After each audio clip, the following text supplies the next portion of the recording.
जय जय रघुवीर समर्थ शुका सारिके पूर्ण वैराग्य दाते वशिष्ठा परिज्ञान योगेश्वराते हवे वाल्मिका सारिका मान्य ऐसा नमस्कार माझा सद्गुरु रामदासा जय जय रघुवीर समर्थ श्रीराम समर्थ श्रीराम यूट्यूब चॅनलवरून मी सुरेश तोफानेवाले सर्व आदरणीय श्रोत्यांना नमस्कार विनम्र अभिवादन। आज शनिवार दिनांक 17 मे। मित्रांनो, आपण म्हणतो सतत वेळ गेला, वेळ संपली, वेळ चाललाय, वेळ कुठे गेला अशा प्रकारे आपण बोलत असतो। पण वेळ चालला आहे असे समजणे चूक आहे। वेळ कुठेही जात नाही, खरं म्हणजे आम्ही जातो आणि आम्ही केव्हा जाणार हे माहीत नसते। म्हणून वेळ घालवू नये। वेळ तर अनंत आहे, अमर्यादित आहे। आपलेच वय वाढते आणि आपण वृद्ध होतो आणि मरतो, पण वेळ कधीच परत नाही। म्हणून आपले आयुष्य संपण्याच्या आधी त्याचा चांगला उपयोग करावा। पटते का ते पहा। असो मित्रांनो, आचार्य विनोबा भावे एकदा ट्रेनमध्ये प्रवास करत होते। विदर्भ प्रांतामध्ये वर्धाजवळ कुठेतरी ते ट्रेनने चालले होते आणि ज्या डब्यात ते बसले होते त्या डब्यात एका स्टेशनवर एक भिक्षू आला, भीक मागणारा। त्याच्या हातात एक कटोरा होता आणि तो भजन गायचा आणि आपला कटोरा समोर करायचा, भिक्षा घ्यायचा। त्याचा आवाज खूप छान होता, खूप सुंदर गायचा, गोड आवाज होता आणि भजन खूप सुंदर गायचा। असं वाटत होतं की तो संगीताचा ज्ञानी आहे, त्याला संगीताचा ज्ञान आहे असं वाटायचं। आणि डब्यातले लोक खूप मुग्ध व्हायचे, त्याच्या गाण्याला प्रसिद्ध व्हायचे आणि त्यानंतर त्याच्या गाण्याच्या प्रीत्यर्थ त्याच्या त्या कटोऱ्यामध्ये कोणी 1 आणा, 2 आणे, 4 आणे असे काही सुट्टे पैसे त्यावेळेस टाकायचे। असं करत तो गाणं म्हणत होता। विनोबा भावे त्या डब्यात बसले होते आणि त्या डब्यात एक मोठा व्यापारी पण बसला होता। त्या व्यापारीला पण खूप आवडलं त्याचं गाणं। त्याने त्या व्यापारीला म्हटलं, अरे हे काय म्हणे, 1-1 आणा, 2-2 आणे करून रुपये गोळा करतोय, हे घे 5 रुपये, मी तुला 5 रुपये देतो, तो एक चांगला फिल्मी गाणं म्हण, सुंदर। तर तो म्हणाला, मी फिल्मी गाणं नाही म्हणत, मी फक्त भगवंताचंच गीत गातो। तर त्या व्यापाऱ्याला वाटलं याला अजून पैसे काही पाहिजे असतील, म्हणून त्या व्यापाऱ्याने त्याला 100ची नोट दिली आणि म्हणाले, हे घे 100 रुपये, मला चांगला मस्त आता छान एक फिल्मी गीत म्हणून दाखव, मला फिल्मी गीत ऐकायचं आहे। तर तो भिक्षू म्हणतो, मला तुम्ही लाखो रुपये दिले तरी मी फिल्मी गीत म्हणणार नाही, मी फक्त भगवंताचेच गीत गाईन। मी संकल्प केला आहे, नियम आहे माझा, मी फिल्मी गीत गाणार नाही। तुम्ही किती पैसे दिले तरी हे पैसे ठेवा, मी फक्त भगवंताचे गीत गा। आचार्य विनोबा भावे तिथे बसले होते, त्यांनी ऐकलं। ते ऐकल्याबरोबर इतके प्रभावित झाले त्या भिक्षूशी, विनोबा भावे उठले आपल्या जागेवरनं, त्या भिक्षूला मिठी मारली, त्याला शाबासकी दिली आणि म्हणाले, आज मला कळलं की या जगामध्ये फक्त सूरदास, तुलसीदास, मीराबाई या परंपरेतील भक्त अजून या पृथ्वीवर आहे। खरं म्हणजे जो कोणत्याही प्रलोभनमध्ये नसतो तोच खरा भक्त असतो। असा त्या विनोबा भावेच्या जीवनातला एक छोटासा प्रसंग आहे की लोभ असू नये। खरा भक्त तोच आहे ज्याला कोणत्याही प्रकारचा लोभ प्रभाव करू शकत नाही। आता आजचा जो विषय आहे, कुंकू। कुंकू आपल्या धर्मामध्ये, आपल्या परंपरेमध्ये आणि आपल्या जीवनात कुंकूचं फार महत्त्व आहे। कुंकू लाल रंगाचं असतं रक्ताचा रंग पण लाल, कुंकवाचा रंग पण लाल. आणि हे मंगलाचं प्रतीक आहे, शुभ प्रतीक आहे. म्हणून आपण आपल्या मंदिरावर सर्वत्र बहुतेक लाल झेंडा लागला असतो. लाल झेंडा मंगलाचे प्रतीक, विजयाचे प्रतीक, पराक्रमाचे प्रतीक असे आहे. आणि म्हणून या कुंकू हा लाल रंगाचा असतो, म्हणून त्याचं महत्त्व जास्त आहे. हनुमंताच्या जीवनातील एक छोटासा प्रसंग आहे.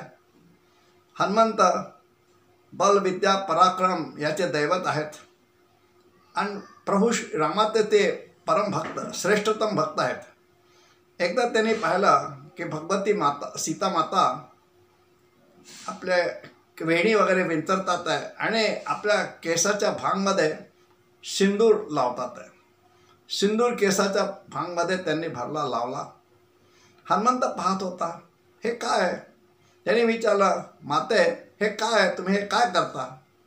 तर सीता माताने उत्तर दिलं, हे सिंदूर जे आहे आम्ही आपल्या भांगमध्ये लावतो याच्याकरता की आमचे पती, आमचे स्वामी यांना दीर्घायू मिळो, ते कुशल राहो, ते यशस्वी हो, हे त्यांच्या मंगल कामनेसाठी हे आम्ही प्रतीक लावतो. तर हनुमंताला वाटतं की एवढंसं चिमूटभर कुंकू, सिंदूर लावून स्वामी जर प्रसन्न होत असतील तर आपण पूर्ण शरीराला लावलं तर काय होईल? वा वा वा वा, स्वामी तर खूपच प्रसन्न होतील, अमर होतील स्वामी राम, श्रीराम. म्हणून त्यांनी काय केलं, हनुमंताने पूर्ण शरीरावर सिंदूर लावलं, लाल रंग झाला. आणि दरबारामध्ये पोचले. सगळे दरबारी लोक हसू लागले त्याला, हनुमंताला पाहून. प्रभू श्रीरामने पाहिलं, त्यांना पण हसू आलं. त्यांनी विचारलं, हनुमान हे काय आहे?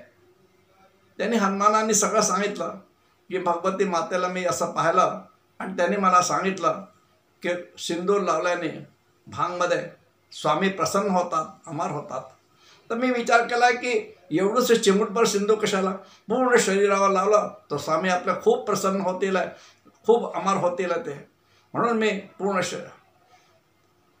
श्रीरामाला हसू जरूर आलं, पण हनुमंताची भक्ती पाहून ते खूप प्रसन्न झाले, गदगद झाले. असं त्या सिंदूर म्हणजे कुंकू याचं महत्त्व आहे. आणि हे लाल रंगाचं महत्त्व आहे. आज आपण ऐकतो आहे ऑपरेशन सिंदूर हा वाक्प्रचार खूप प्रसिद्ध झालेला आहे. आपल्या हिंदू लोकांचा जो 22 एप्रिलला अत्याचार केला गेला, त्यांना मारलं गेलं, धर्म विचारून मारलं आणि आमच्या माता बहिणी विधवा झाल्या, त्यांचं सौभाग्य गेलं. अशा प्रकारे त्यांचे कुंकू पुसलं गेलं. तर त्याचा प्रतिसाद देण्याकरता, त्याचा बदला घेण्याकरता सरकारने हे मोहीम सुरू केली आणि त्याचं नाव ठेवलं ऑपरेशन सिंदूर. सिंदूर म्हणजे कुंकू. अशा प्रकारे कुंकाचे खूप महत्त्व आहे. प्राचीन काळापासून स्त्रिया आणि पुरुष काय सगळेच कपाळावर कुंकू लावतात. आपलं जे हे कपाळावरचा दोन डोळ्याचा भुवयाच्या मधला जो भाग आहे तिथे आत्माचा निवास असतो. म्हणून त्या आत्म्याचे पूजनासाठी या भुवयाच्या मध्ये पुरुष काय, स्त्रिया काय कुंकू लावतात. आणि हे वसती स्थान असल्यामुळे. आणि आधी आपण पूजा आपली पद्धती असते, धार्मिक विधी जेव्हा सुरू होतो, पुरुष जेव्हा पूजेला बसतात तेव्हा आधी पुरुष जे आहे आपल्या कपाळावर मध्ये तिथे कुंकू लावतात आणि मग पूजा सुरू होते. अशी ही पद्धत आहे. आज त्या कुंकाचं महत्त्व थोडं कमी होत असले काय की बायका आजकालच्या मॅचिंग कुंकू लावतात. रंग बदलला आहे आणि त्याला टिकली म्हणू लागले आहेत. अशा प्रकारे झाले. पण रक्तासारखे लाल कुंकू हे निरामय, शक्तिशाली आणि प्रेरणादायी जीवनासाठी आहे. आपण पाहतो भाऊबीजेला किंवा कोणत्या बहीण भावाला आपले औक्षण करते, ओवाळते, त्याच्या कपाळाला कुंकू लावते. म्हणजे भावाच्या दीर्घायुष्यासाठी, भावाच्या कुशलतेसाठी, भावाच्या मंगल कामनेसाठी हा टिळा बहीण त्याच्या कपाळावर लावते. आणि हा टिळा म्हणजे एक तिसरा डोळा आहे, त्रिलोचन बनवते, आपल्या भावाला त्रिलोचन बनवते. तिसरा डोळा जो असतो हा काम वासनाचा नाश करणारा असतो. म्हणजे त्रिलोचन डोळा जो आहे हे की स्त्री जातीकडे कामभावनेने पाहू नये म्हणून त्याचा उपयोग, त्याच्या शक्तीचा नाश करण्याकरता हा तिसरा डोळा, म्हणून त्याला त्रिलोचन म्हटलेलं आहे. हे विजयाचे प्रतीक आहे, कुंकू विजयाचे प्रतीक आहे.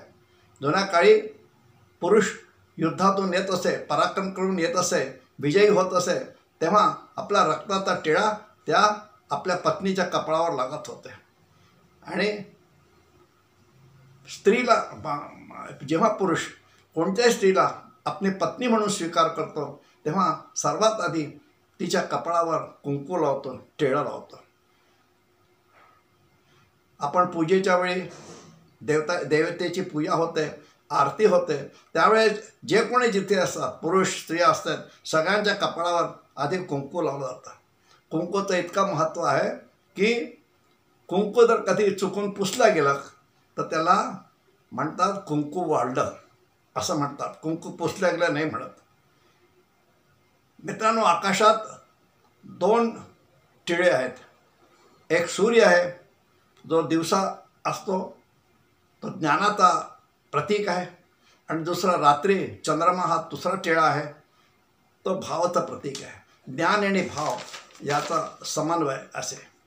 आपण देवासमोर आपली रांगोळी काढतो, त्या रांगोळी बहुतेक पांढऱ्या रंगाची असते, पण ती पांढरी रांगोळी पूर्ण होत नाही जोपर्यंत त्याच्यामध्ये आपण लाल रंगाचे टिप्पे किंवा लाल रेषा आपण ओढत नाही. म्हणजे लाल कुंकवाचं महत्त्व त्याच्यामध्ये आहेच. म्हणजे अशा प्रकारे ते कुंकवाचं महत्त्व प्रत्येक ठिकाणी, म्हणजे धार्मिक आणि आजच्या वैज्ञानिक दृष्टीसुद्धा कुंकवाचे फार महत्त्व आहे. खूप जुन्या काळी मला आठवतं, एक सिनेमा आला होता प्रभात फिल्म कंपनीचा, याच विषयावर, कुंकू नाव होतं त्या सिनेमाचं. आणि त्याच्यामध्ये मला आठवतं त्याप्रमाणे शांता आपटे आणि केशवराव दाते असे हे दोन कलाकार होते. आणि याच विषयावर तो सिनेमा बनला होता, कुंकू.